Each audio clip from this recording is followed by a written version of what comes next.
El sonido que inundó la capilla no fue el de las campanas, ni el de un coro angelical. Fue el silencio. Un silencio pesado, denso, que se abatió sobre los invitados como un sudario. En el altar, Arthur, un hombre de 60 años cuyos hombros parecían soportar el peso del mundo, miraba a su prometida, Isabela. Ella, con sus 35 años, era una escultura de belleza y ambición, vestida de un blanco inmaculado, con una sonrisa que no le llegaba a los ojos. El oficiante acababa de formular la pregunta que todos esperaban. «Arthur, ¿aceptas a Isabela como tu legítima esposa?» Pero Arthur no respondió. Solo hizo un leve gesto con la cabeza al técnico de sonido, al fondo de la sala. Y fue entonces cuando el infierno se materializó en audio de alta definición. Un pitido agudo cortó el aire, el tipo de acople que hace que todo el mundo se encoja. Duró apenas un segundo. Y entonces, la voz de Isabela, cristalina y conspiradora, llenó cada rincón de la ornamentada capilla, emanando de unos altavoces discretamente colocados entre los arreglos de lirios blancos. Pero no era su voz en el altar, era una grabación, un susurro amplificado, para que hasta el último invitado pudiera oír con perfecta claridad el veneno que destilaba. Ella se creía la artífice de un plan maestro, sin sospechar que el verdadero arquitecto de la jornada la observaba desde el otro lado del altar. «No te preocupes, Ricardo, mi amor», decía la voz grabada de Isabela, cargada de una confianza arrogante. «Son solo unos minutos más. En cuanto diga sí quiero, el viejo tonto firmará la comunión total de bienes. En 6 meses, como mucho, alegaré diferencias irreconciliables. La mitad de todo será nuestra. La mansión, las inversiones que apenas sabe que tiene. Ese dinosaurio vive como un monje, pero el patrimonio de sus padres es una auténtica mina de oro».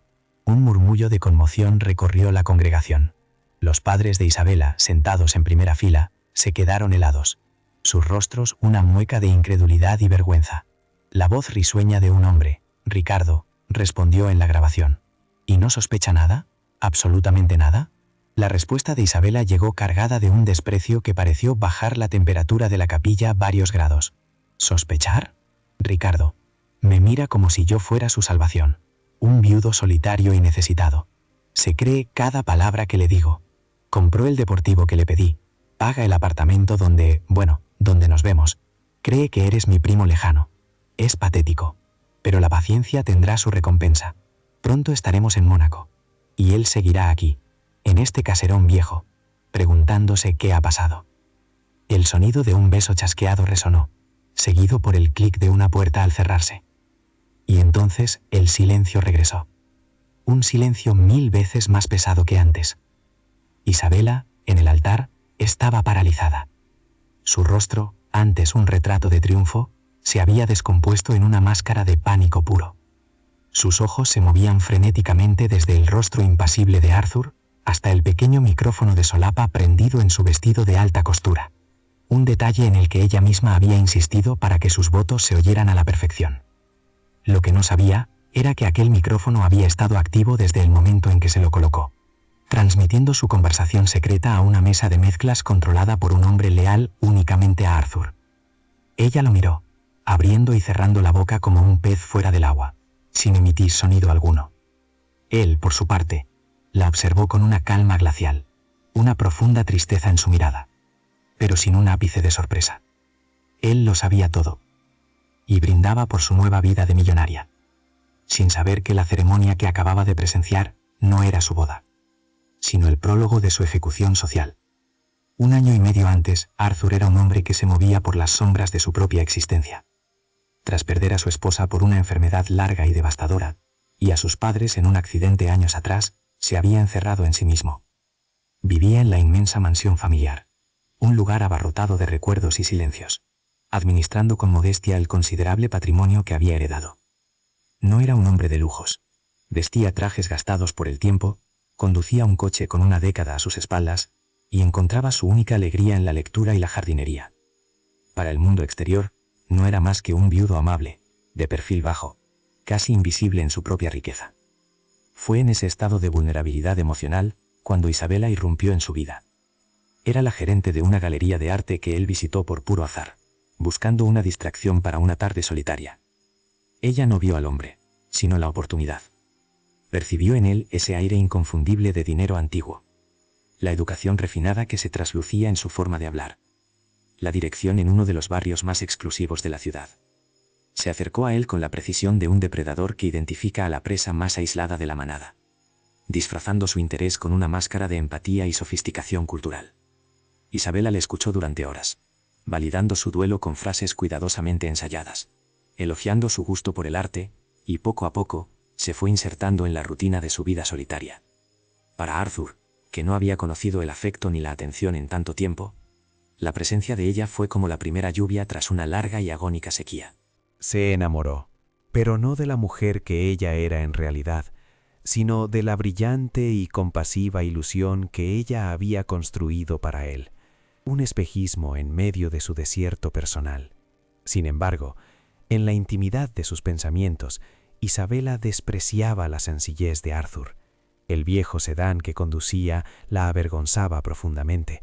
La mansión, que para él era un santuario sagrado de recuerdos, para ella no era más que un activo inmobiliario esperando ser liquidado.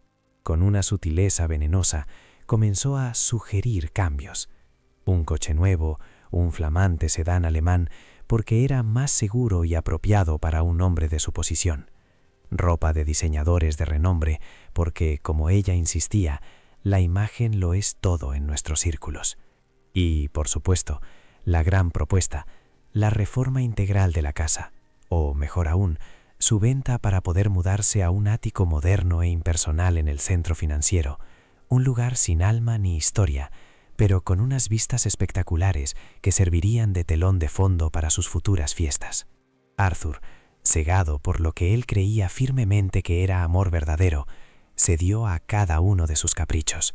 El coche fue comprado, las tarjetas de crédito adicionales fueron emitidas, los viajes a destinos exóticos y caros fueron pagados sin una sola pregunta.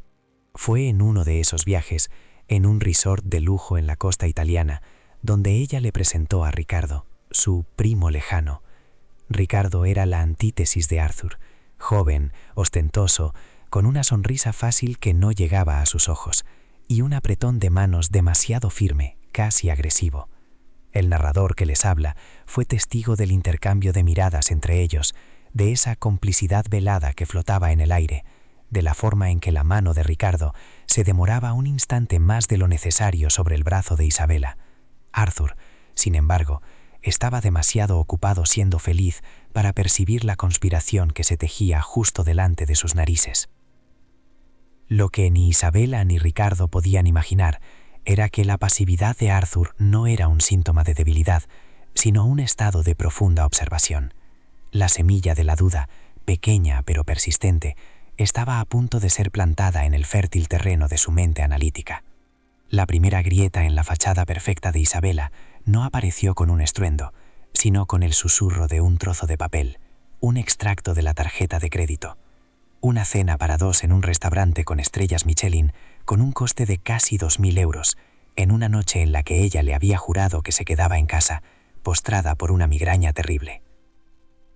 Arthur no dijo absolutamente nada, no la confrontó, simplemente archivó la información en un rincón de su mente, un dato discordante en la sinfonía de su supuesta felicidad. Poco después, llegó una llamada al teléfono fijo de la mansión. Él descolgó y escuchó la voz de un hombre joven preguntando por Isa. Cuando Isabela tomó el auricular, su tono de voz cambió por completo, volviéndose formal y distante. Colgó rápidamente, alegando que se trataba de una equivocación, un número incorrecto, pero la tensión en sus hombros delataba la mentira. El estoicismo de Arthur era una armadura forjada en años de soledad y pérdidas. En lugar de explotar, se retiró a un silencio aún más profundo. El dolor de la sospecha era una brasa lenta que le quemaba el pecho, una quemazón fría y constante. Necesitaba la verdad, por más dolorosa que ésta pudiera ser, y para obtenerla, hizo algo que iba en contra de su naturaleza reservada y confiada. Contactó con un investigador privado, un hombre discreto y eficiente recomendado por su abogado de toda la vida, el Dr. Méndez. Una semana después, un sobre manila de aspecto anodino llegó a sus manos. Dentro no había palabras, sino imágenes, fotografías. Isabela y Ricardo saliendo de la mano de un hotel boutique de lujo en el centro de la ciudad. Isabela y Ricardo besándose apasionadamente en el interior del descapotable deportivo que Arthur le había comprado. Isabela y Ricardo riendo a carcajadas en un bar de moda, mientras ella le mostraba con orgullo el anillo de compromiso que Arthur le había entregado apenas unos días antes. El informe que acompañaba a las fotos era aún más devastador. Contenía transcripciones de conversaciones, obtenidas legalmente en lugares públicos, donde el plan se discutía con una claridad escalofriante. Hablaban de la prisa por celebrar la boda, de la insistencia de ella en el régimen de bienes gananciales, del desprecio absoluto en su voz cuando se refería a él como «el viejo tonto» o «nuestro billete de lotería andante». Cada palabra era un puñal que se clavaba más hondo en el corazón de Arthur. Leyó cada frase, observó cada fotografía y sintió cómo el suelo se desvanecía bajo sus pies. El dolor fue una sensación física, una cuchilla helada que se retorcía en sus entrañas. Pasó toda la noche sentado en su sillón de cuero, con el sobre en el regazo, mientras el silencio de la enorme casa parecía amplificar el eco de su propia soledad. Podría haber terminado con todo en ese mismo instante. Podría haberla expulsado de su casa y de su vida, haber expuesto la verdad a gritos. Pero eso habría sido demasiado fácil. Habría sido una victoria vacía, un arrebato de ira que solo le dejaría un regusto amargo. La humillación profunda y calculada que había sufrido exigía una respuesta a la altura. Exigía una justicia poética, una retribución que no solo castigara el acto, sino la arrogancia que lo había motivado. En esa larga y oscura noche, el hombre amable y herido murió, y en su lugar nació el arquitecto de una venganza fría, en su cuartel general, preparando la estrategia para la batalla de su vida. Se sentó frente al doctor Méndez, un abogado astuto y de una lealtad inquebrantable a su familia durante décadas. Sobre la pulida mesa de caoba extendieron el informe del investigador, las fotografías y las transcripciones como si fueran un mapa de guerra. «¿Qué quieres hacer, Arthur?», preguntó Méndez, con su voz grave y pausada, esperando una respuesta predecible, una petición de divorcio o una demanda, pero la respuesta de Arthur le dejó perplejo. «Quiero que ella siga adelante con su plan», dijo Arthur, con una voz firme, desprovista de cualquier temblor. «Quiero que se case conmigo. O, para ser más precisos, quiero que camine hasta el altar creyendo que se va a casar conmigo». El doctor Méndez enarcó una ceja, sorprendido, y entonces una rara sonrisa se dibujó en sus labios.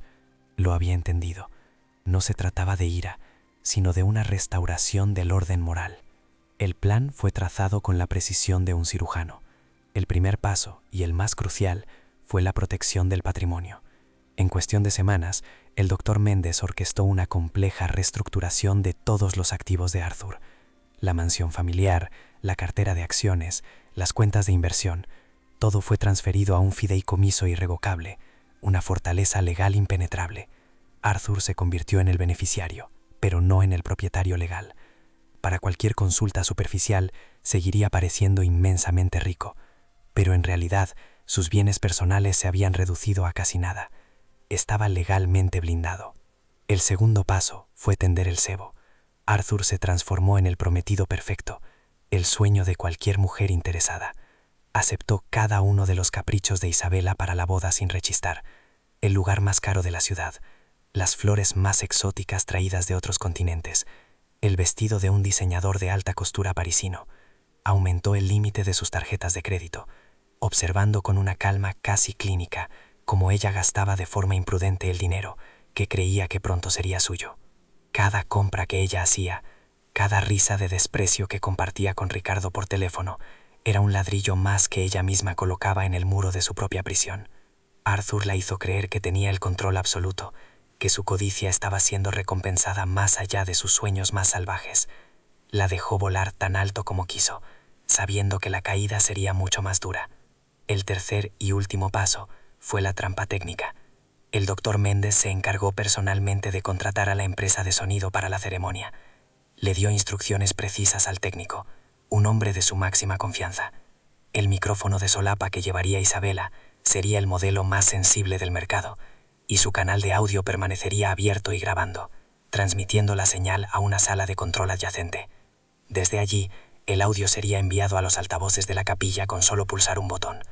Cada céntimo que Arthur gastó en aquella boda extravagante no fue para celebrar un amor inexistente, sino para financiar el escenario de la mayor humillación pública que aquella ciudad elitista había presenciado jamás.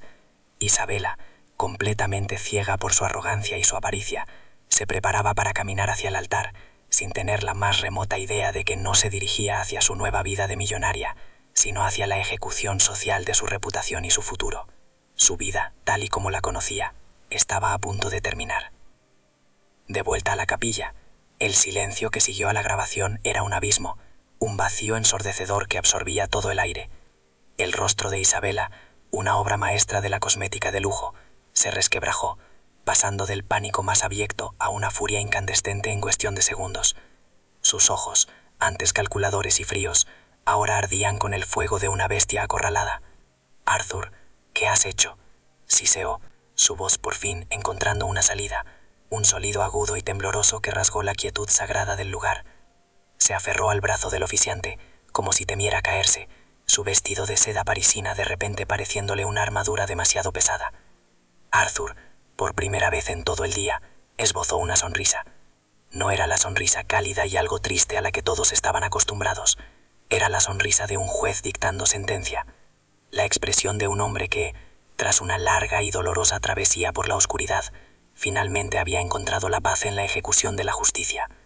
Su postura, antes ligeramente encorvada por el peso del duelo, ahora era erguida, imponente. La lana de su traje, aunque de un corte clásico y sin ostentación, parecía sentarle mejor que nunca, como la toga de un magistrado. Yo no he hecho nada, Isabela», respondió él, su voz tranquila y profunda, resonando con una autoridad que nadie en aquella sala, y menos ella, le había oído jamás. «Simplemente te he proporcionado un escenario y un público, para que pudieras mostrarles a todos quién eres en realidad. Lo sé todo, lo sé desde hace meses». Cada palabra era una losa que caía sobre la tumba de las aspiraciones de Isabela, pronunciada con una calma que era infinitamente más cruel que cualquier grito. La humillación pública, sin embargo, no era suficiente para saciar el veneno que corría por sus venas. Al ver que la compasión no era una opción y la negación era inútil, Isabela optó por la única arma que le quedaba, la crueldad pura. Con un movimiento brusco, le arrebató el micrófono de la mano al atónito oficiante. El agudo sonido del acople volvió a llenar la capilla, un chillido electrónico que reflejaba a la perfección el estado de su alma. Se giró hacia los invitados, hacia las caras que la miraban con una mezcla de horror y fascinación morbosa. «¿Van a creerle a este hombre?», gritó, su voz distorsionada por el altavoz y la desesperación. «A este viejo patético que se pasa los días hablando con sus rosas muertas, un hombre tan aburrido y predecible que tuvo que espiarme porque es la única emoción que ha tenido en su vida desde que su primera esposa lo dejó por la tumba». El insulto fue tan bajo, tan vil, que un jadeo colectivo recorrió la congregación. Atacar la memoria de la difunta esposa de Arthur fue cruzar una línea que convirtió el escándalo en una profanación. Arthur se estremeció visiblemente. El golpe había dado en el blanco, un corte frío y preciso en la única herida que nunca había sanado del todo. Por un instante, el dolor nubló su mirada, una vulnerabilidad que Isabela saboreó como un pequeño y amargo triunfo en medio de su derrota total. Pero el dolor no se convirtió en ira, se transformó en una resolución aún más gélida. Soportó el golpe en silencio, su estoicismo convirtiendo el insulto de Isabela no en una herida, sino en una prueba irrefutable de su carácter podrido ante un jurado de 200 testigos. Los padres de Isabela, en la primera fila, parecían haberse convertido en estatuas de sal. Su padre, un hombre que había construido su vida en torno a la apariencia y la reputación, tenía la mirada perdida en el suelo de mármol pulido, como si deseara que se abriera y lo tragara. Su madre se cubría el rostro con un pañuelo de encaje, sus sollozos ahogados eran el único sonido que competía con el zumbido del micrófono. Habían criado a una depredadora, y ahora estaban sentados en primera fila para presenciar cómo se devoraba a sí misma. «¿Y tú?», continuó Isabela, buscando frenéticamente con la mirada entre la multitud. «¿Dónde estás, Ricardo, cariño?». El silencio fue su única respuesta. Ricardo, su apuesto cómplice, el hombre por el que había arriesgado todo, se había evaporado. Se había escabullido por una puerta lateral en el momento en que la primera palabra de la grabación resonó en la capilla, abandonando el barco que se hundía con la lealtad predecible de un cobarde. La constatación de su abandono fue el golpe de gracia. Estaba sola, completamente y absolutamente sola. En un último acto de desprecio impotente, Isabela se arrancó el delicado velo de encaje de la cabeza, el gesto simbólico de una novia despojada, y se lo arrojó a Arthur. El fino tejido flotó en el aire por un instante antes de caer sin ruido a sus pies, como una bandera blanca rendida en una guerra ya perdida. «Quédate con tu vida aburrida y tu dinero de viejo», escupió las palabras, su voz ahora rota por un sollozo de pura rabia. «Nunca fuiste suficiente para mí». El silencio que siguió a su arrebato fue aún más denso que antes. La tensión en la capilla era palpable, una electricidad estática que erizaba la piel. Isabela se quedó allí, en el altar, jadeando, con el rímel corrido manchando sus mejillas, su vestido de sueño ahora el disfraz de una pesadilla. Había estirado el elástico de la decencia y la moral hasta el punto de ruptura, y el público, conteniendo la respiración, esperaba el chasquido inevitable de la retribución. Arthur la miró una última vez, no con odio, sino con una especie de piedad distante, la mirada de un médico observando una enfermedad en su fase terminal. Luego, sin decir una palabra más, desvió la vista hacia la segunda fila. Sus ojos se encontraron con los del doctor Mendes. Hizo un casi imperceptible gesto con la cabeza, una señal silenciosa que el abogado había estado esperando.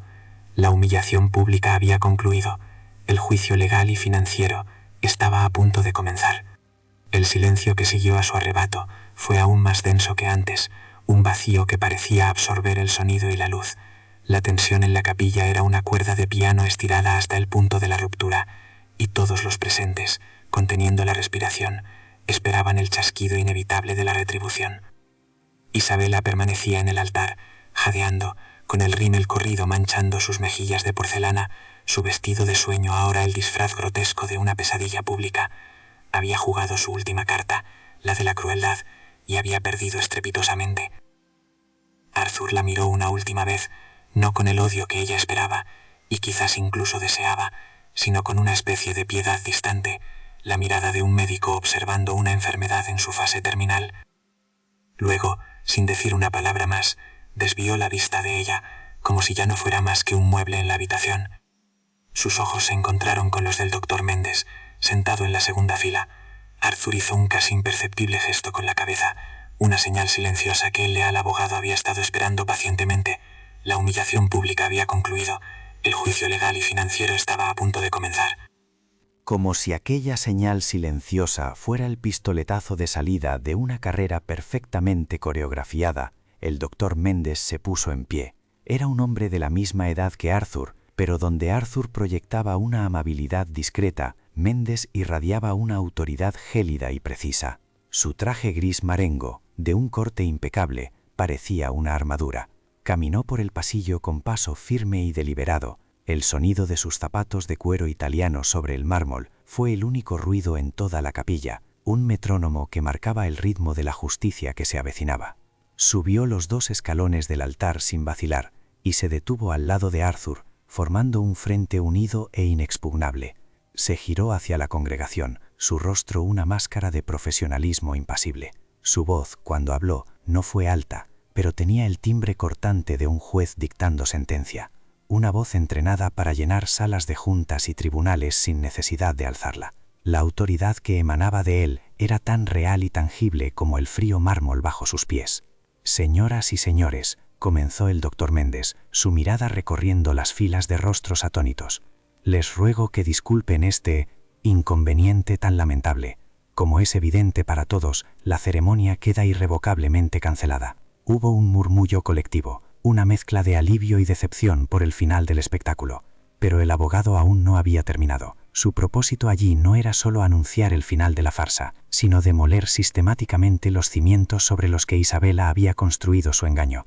Su atención se centró de inmediato en Isabela, y sus ojos, antes serios, ahora eran 2 esquirlas de hielo. La miró de arriba abajo, no como a una mujer, sino como a la parte contraria en un litigio que ya estaba ganado. «Señorita», dijo, y la formalidad de la palabra sonó como el más profundo de los insultos.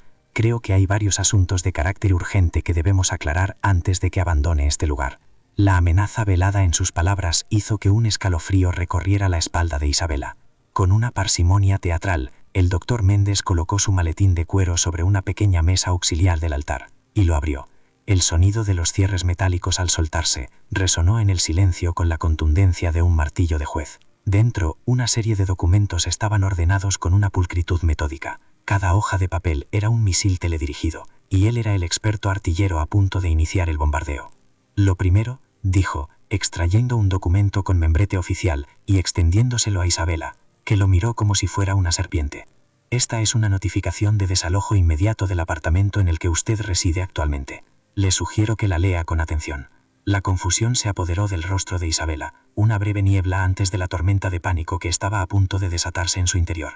Aquel apartamento era su nido de amor con Ricardo, el santuario de su traición. El contrato de alquiler, pagado íntegramente por adelantado por el señor Arthur, venció en el día de ayer, y como es lógico, no ha sido renovado, explicó el abogado con una calma exasperante, mientras Isabela leía las palabras con los ojos desorbitados. La empresa propietaria del inmueble ha sido informada de la situación. Dispone usted de 24 horas para retirar sus efectos personales antes de que las cerraduras sean cambiadas. Hay personal de seguridad en la puerta en este preciso momento. La mandíbula de Isabel se desencajó. El color desapareció de su rostro, dejándola con la palidez cerúlea de una estatua de mármol. El apartamento no era solo un lugar para vivir, era un símbolo del poder que creía ejercer sobre Arthur, un trofeo de su conquista. La idea de ser expulsada de allí, de tener que recoger sus pertenencias como una vulgar inquilina morosa, era una humillación casi insoportable. Pero el doctor Méndez apenas estaba calentando. Lo segundo, continuó, sacando una segunda hoja de papel, esta vez una lista detallada. Todas las tarjetas de crédito suplementarias emitidas a su nombre y vinculadas a las cuentas del señor Arthur fueron canceladas a primera hora de esta mañana. Le recomiendo encarecidamente que no intente utilizarlas, pues sería una experiencia bastante bochornosa. Un sudor frío comenzó a perlar la frente de Isabela. Su sonrisa de desprecio se había congelado y ahora se resquebrajaba visiblemente. Sus manos, que hasta entonces habían estado apretando con furia los pliegues de su vestido, comenzaron a temblar. El acceso al flujo ilimitado de activos líquidos, la herramienta con la que había construido su fachada de estatus y éxito, le había sido arrebatada con un simple clic. De repente se sintió desnuda, expuesta, despojada de la armadura dorada que le daba su confianza. El pánico comenzó a ahogarla, un nudo helado en la garganta. Fue entonces cuando un sonido del exterior se filtró en el silencio sepulcral de la capilla. El chirrido metálico de una grúa y el pitido intermitente de un vehículo pesado dando marcha atrás. El sonido era incongruente, profano en aquel espacio sagrado, y atrajo la atención de todos. Varios invitados giraron la cabeza hacia los altos ventanales góticos que flanqueaban la nave central. Sus rostros reflejaban una curiosidad morbosa. Allí, enmarcado por el vidrio emplomado como una macabra obra de arte, estaba el descapotable deportivo de lujo, el sedán alemán de última generación que Arthur le había comprado hacía apenas unos meses. Estaba suspendido en el aire, colgando de unas gruesas cadenas, sus ruedas girando inútilmente, mientras una grúa lo levantaba con una eficiencia impersonal. La carrocería, de un rojo brillante, parecía una gota de sangre contra el cielo gris. «Ah, sí, el coche», comentó el doctor Méndez con un tono casual que era la cumbre de la crueldad. Ni siquiera se molestó en mirar por la ventana, lo sabía todo de antemano. El vehículo era un leasing a nombre de una de las empresas del patrimonio del señor Arthur. Un leasing que, como imaginará, también ha sido rescindido esta mañana. La compañía lo está recuperando en este mismo instante. La comprensión la golpeó con la fuerza de un impacto físico. Nada era suyo, ni el apartamento, ni el dinero, ni el coche. Todo había sido un préstamo, una ilusión de riqueza que podía ser revocada en cualquier momento. Había confundido la generosidad de Arthur con debilidad, su confianza con estupidez, y ahora estaba pagando el precio de su arrogancia. Se dio cuenta de que nunca había estado en la posición de poder. Siempre había sido un mero peón en un juego que ni siquiera sabía que se estaba jugando. Pero el golpe de gracia, la pincelada final en la obra maestra de su ruina, aún estaba por llegar. Y por último, dijo Méndez, su voz bajando a un tono casi confidencial, pero perfectamente audible para todos en la primera fila, incluidos los padres de Isabela, que seguían petrificados en su asiento. El abogado recogió un último sobre de su maletín, uno grueso y pesado. Con una lentitud deliberada, bajó del altar y se acercó al padre de Isabela, un hombre que había basado toda su existencia en mantener las apariencias. El hombre lo miró con los ojos suplicantes de un condenado a muerte. Méndez, sin una pizca de emoción en el rostro, le entregó el sobre. Señor, creo que esto le pertenece a su familia. Dentro no había una carta, sino una factura detallada y exhaustiva. Esta es la cuenta correspondiente al 50% de los costes totales de este evento, explicó Méndez, su voz resonando en el silencio. Las flores, el catering, el alquiler de este sagrado lugar, todo. Un evento que, como todos hemos presenciado, no se ha concretado por causas de fraude y mala fe, directamente imputables a su hija. Mientras él se alejaba por el pasillo central, su espalda recta y su paso sereno, no dejaba tras de sí a una novia abandonada, sino los escombros de una conspiración fallida. Isabela se quedó en el altar, un monumento de seda y encaje en medio de la devastación, el epicentro de un terremoto social del que ella misma había sido la única causa. Por un instante, el shock la mantuvo erguida, una muñeca de porcelana cuyo mecanismo interno se había roto, pero el barniz de la compostura se resquebrajó con una violencia inaudita. Un grito ahogado, gutural, pugnó por salir de su garganta, pero se quedó atrapado, convirtiéndose en un jadeo sibilante. Sus ojos, inyectados en sangre, buscaron desesperadamente un rostro amigo, un aliado en la multitud, pero solo encontró un mar de miradas que la juzgaban, una mezcla de desprecio, lástima y, lo peor de todo, una fascinación morbosa, como si estuvieran presenciando un accidente de coche a cámara lenta. «Esto no puede ser», logró articular al fin, su voz un graznido agudo que resonó en la acústica perfecta de la capilla. Se giró hacia el doctor Méndez, que permanecía a su lado como un guardián impasible de la justicia. «Usted no puede hacerme esto. Tengo derechos. Llamaré a mi abogado». La amenaza sonó hueca, patética, las palabras de una reina depuesta que aún no comprende que su corona no es más que un trozo de metal sin valor. El doctor Méndez ni siquiera parpadeó. Con una calma exasperante, guardó el último documento en su maletín de cuero y cerró los broches metálicos con un clic definitivo, un sonido que parecía poner el punto final a la vida de Isabela tal y como la conocía. «Señorita», replicó, su tono tan frío y afilado como el bisturí de un cirujano, «usted ya no tiene un abogado, al menos no uno que pueda pagar. Y en cuanto a sus derechos, el derecho a no cometer fraude es uno de los primeros que debería haber considerado». La multitud comenzó a moverse, no con la prisa de quien huye, sino con la lentitud deliberada de quien se aparta de algo contagioso. Se levantaron de sus asientos de roble tallado, evitando cuidadosamente su mirada, y comenzaron a dirigirse hacia la salida que conducía al salón del banquete. No hablaban en voz alta, pero el murmullo colectivo era un zumbido constante, como el de un enjambre de avispas. Cada susurro era una daga invisible que se clavaba en su reputación. Isabela vio cómo sus amigos, las mismas personas con las que había compartido cenas en restaurantes exclusivos y fines de semana en yates, pasaban junto a ella con los ojos fijos en el suelo. Vio a sus rivales sociales, mujeres a las que había humillado con su ostentación, sonreír con una satisfacción mal disimulada. La sociedad que ella había luchado tanto por conquistar, utilizando el dinero y el estatus de Arthur como ariete, ahora le cerraba sus puertas de bronce en la cara, dejándola fuera, en el frío glacial de la irrelevancia. Sus padres, que habían permanecido congelados en la primera fila, finalmente se movieron. Su padre, un hombre cuya vida entera era una fachada de respetabilidad, se levantó con la rigidez de un autómata. No la miró. Sus ojos grises, normalmente llenos de un orgullo vacúo, estaban vacíos, muertos. Se acercó a su esposa, la tomó del brazo con una fuerza casi violenta y la arrastró hacia el pasillo, como si huyera de la escena de un crimen.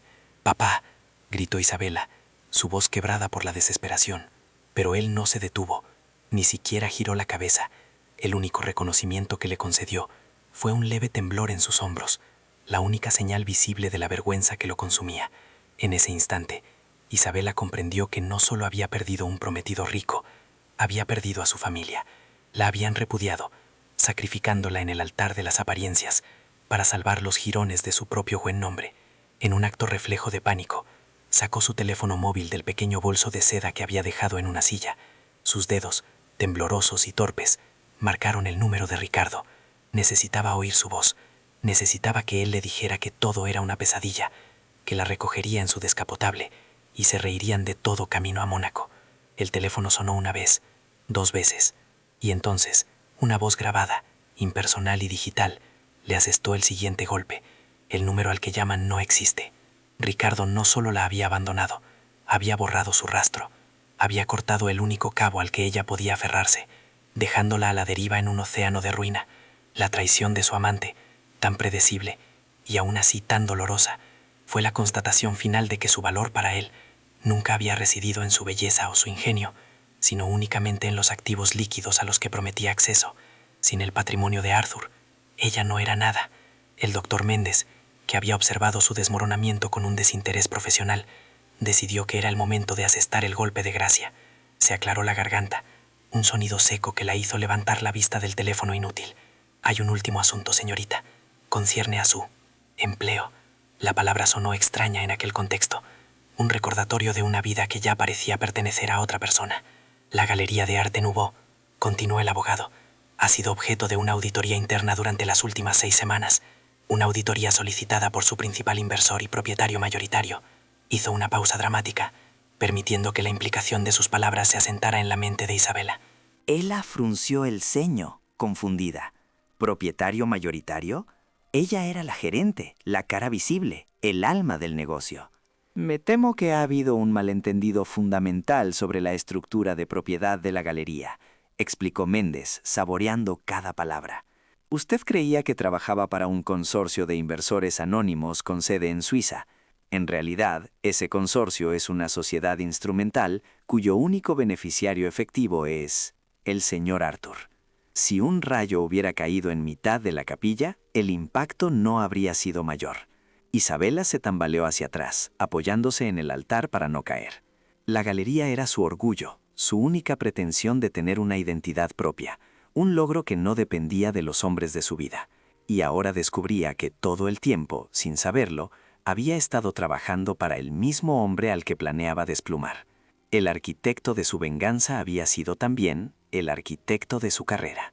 La auditoría, prosiguió Méndez, implacable, ha revelado ciertas irregularidades. Obras de arte sobrevaloradas, comisiones infladas, gastos personales cargados a la cuenta de la empresa.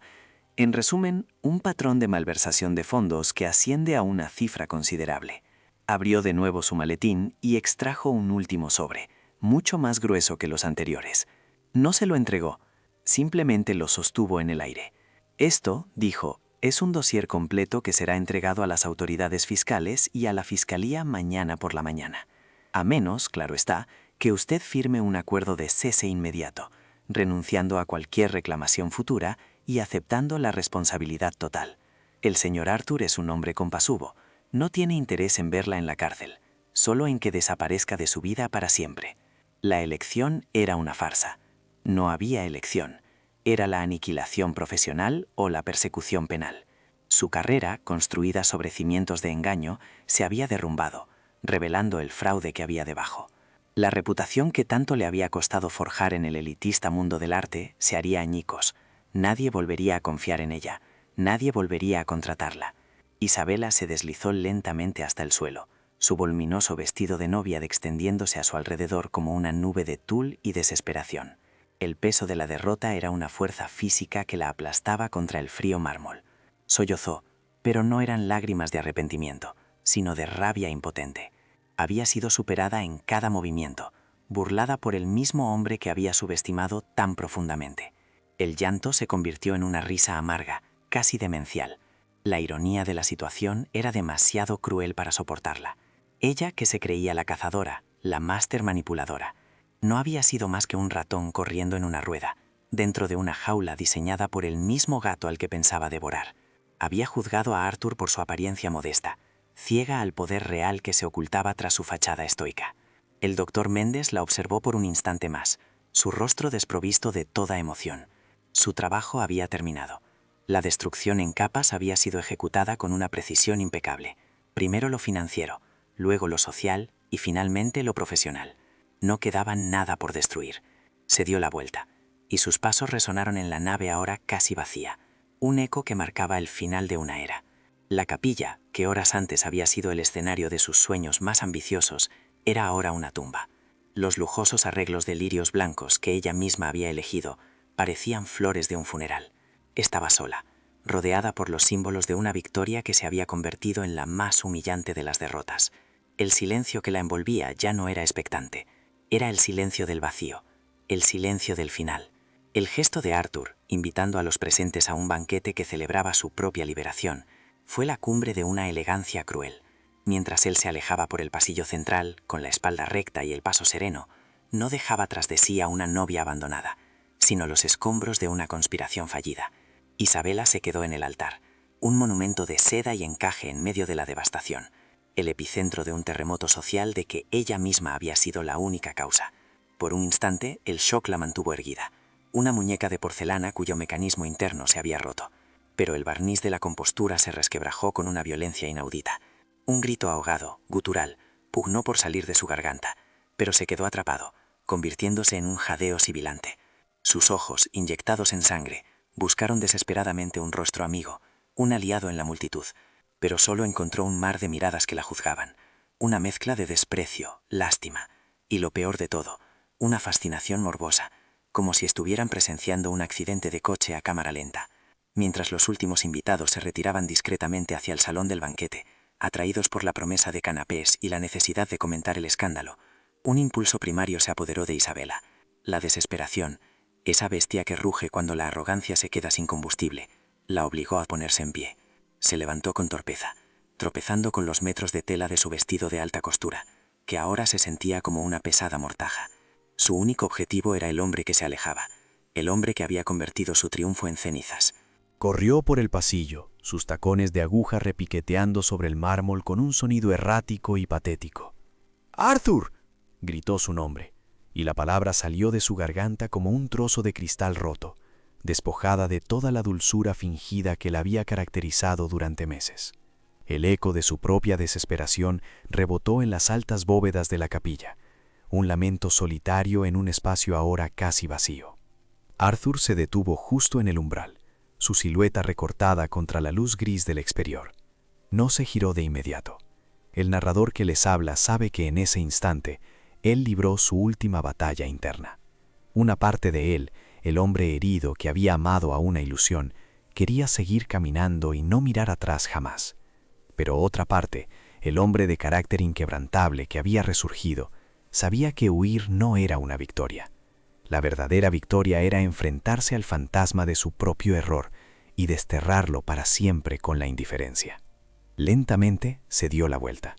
Su rostro era un lienzo en blanco, una calma tan profunda que resultaba más aterradora que cualquier expresión de ira.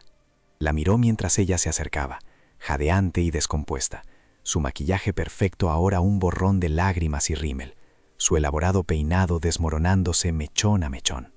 Era la imagen misma de la ruina, una belleza que se había marchitado desde dentro hacia afuera. «Arthur, por favor», suplicó, extendiendo una mano temblorosa para tocar su brazo. «Te lo ruego, tienes que escucharme. Fue un error, un terrible error». Intentó forzar unas lágrimas que parecieran sinceras, recurriendo al último y más manido de sus trucos, la victimización. «Ricardo, él me manipuló, me llenó la cabeza de ideas.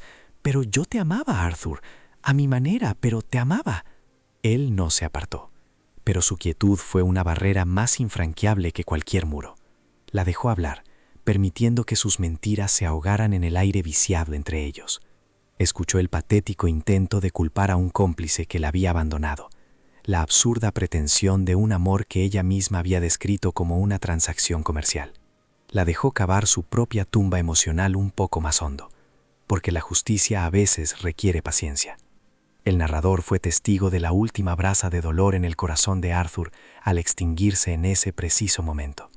El insulto final no fue la traición, ni la humillación pública que ella le había hecho sufrir en silencio durante meses.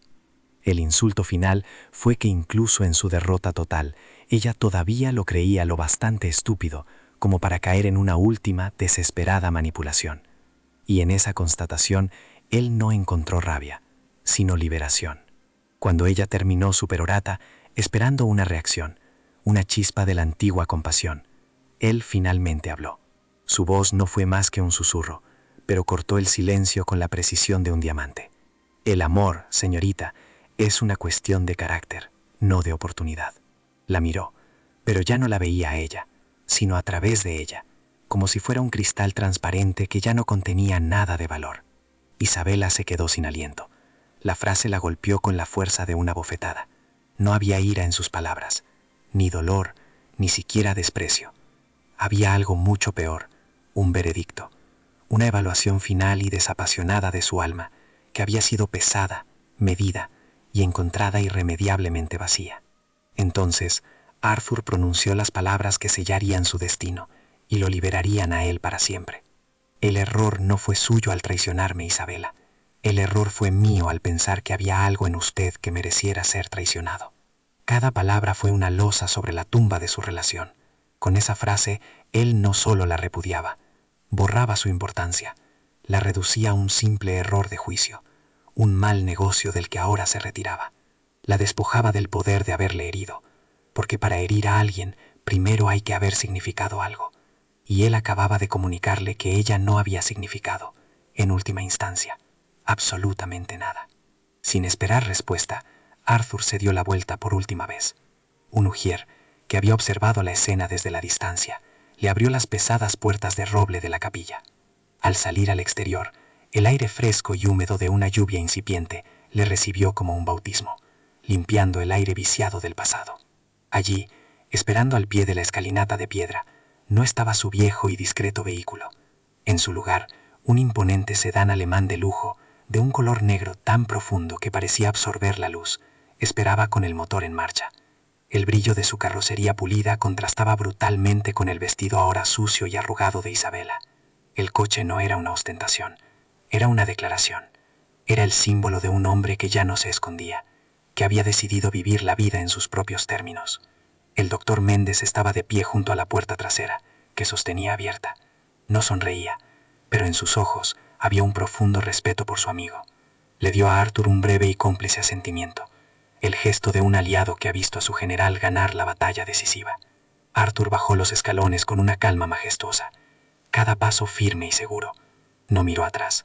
El sonido de los sollozos de rabia de Isabela a sus espaldas era solo un ruido de fondo, el último eco de un capítulo de su vida que acababa de cerrar con una contundencia absoluta. Se introdujo en el suntuoso interior de cuero del vehículo.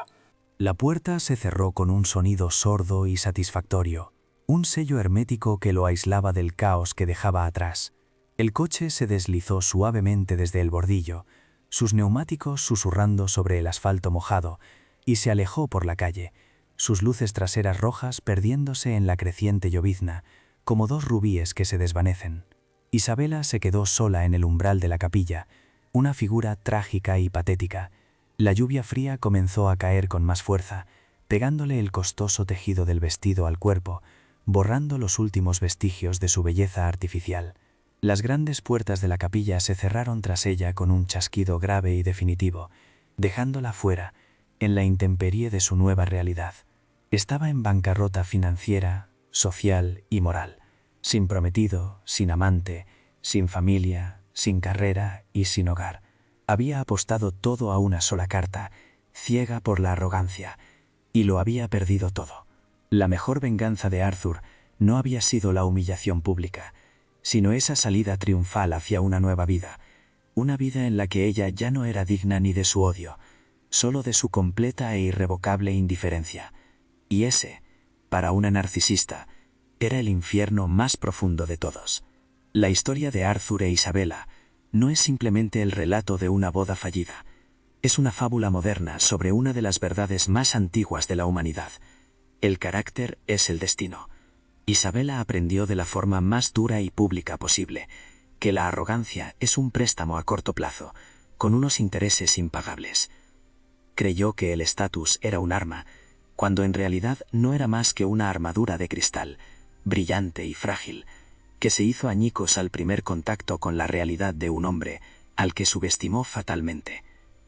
Su error, y el de tantos como ella, fue confundir la discreción con la debilidad y la sencillez con la estupidez. Estaba tan cegada por el brillo de los activos líquidos y los sedanes de lujo que fue incapaz de ver el verdadero patrimonio de Arthur, una inteligencia paciente y una fortaleza moral forjada en el dolor y la pérdida.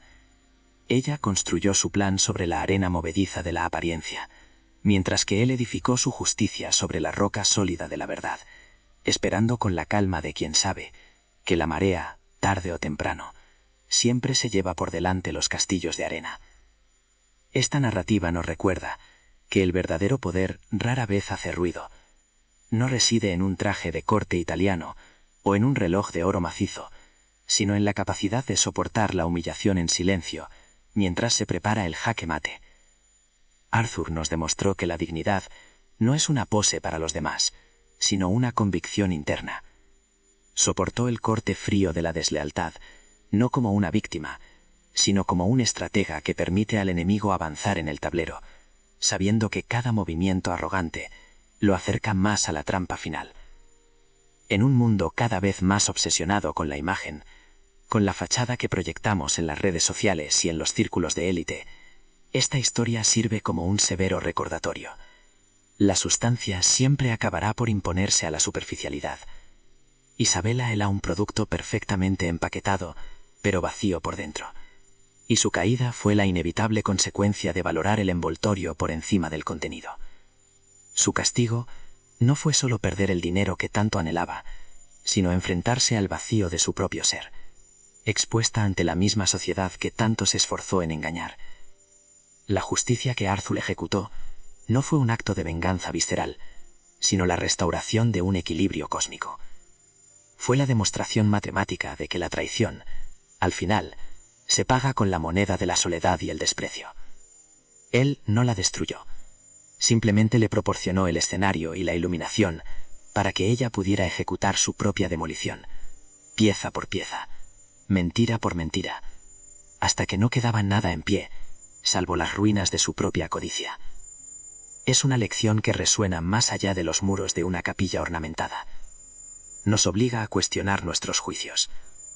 ¿Cuántas veces hemos descartado a alguien por su apariencia modesta? ¿Cuántas veces nos hemos dejado deslumbrar por una fachada de éxito, sin preguntarnos qué cimientos la sostienen? El verdadero valor de una persona no se mide por lo que tiene, sino por lo que es cuando nadie está mirando. O, como en el caso de Isabela, cuando cree que nadie está escuchando. Al final, Arthur no solo recuperó su paz, nos regaló una verdad poderosa. La integridad es la inversión más segura y rentable a largo plazo. Puede que no ofrezca los dividendos inmediatos de la astucia y el engaño, pero su rendimiento es una vida anclada en la autenticidad y el respeto por uno mismo. Isabela buscaba un atajo hacia la riqueza y descubrió que en realidad era un callejón sin salida que conducía directamente al abismo del oprobio. ¿Y tú? ¿Qué harías si descubrieras una traición así? ¿Tendrías la sangre fría para esperar el momento justo para la justicia? Deja tu opinión en los comentarios, porque los leemos todos. Si te ha gustado ver cómo se hacía justicia, suscríbete al canal y activa la campanita para no perderte la próxima historia de giro inesperado, que ya aparece en pantalla.